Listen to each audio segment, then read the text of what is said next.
بسم الله الرحمن الرحيم. magacaygu waa Dr. Cabdiraxmaan Cumar Macalin kana howlgala isbitaalka Kalkaal qaybta haweenka iyo qalimadooda.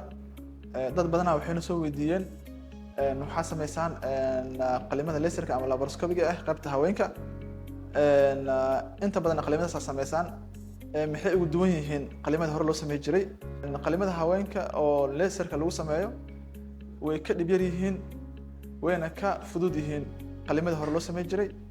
يعني فائدooyinka oo laga dhaxlay waxa kamid ah in joogitaanka isbitaalka oo bukaanka joogay inay soo yaraato ama soo gaabato, in xanuunkii badnaay oo bukaankii la hajiray in aad loo yareeyo, iyo in dhaawacii bukaanka loo geysan jiray yani asna aad loo yareeyo, iyo waxa kale oo kamid ah faa'iidooyinka loo badan. runtii waa qalimo casri ah oo hadda maalmahan caalamka aad looga sameeyo waddankeena alxamdulillah.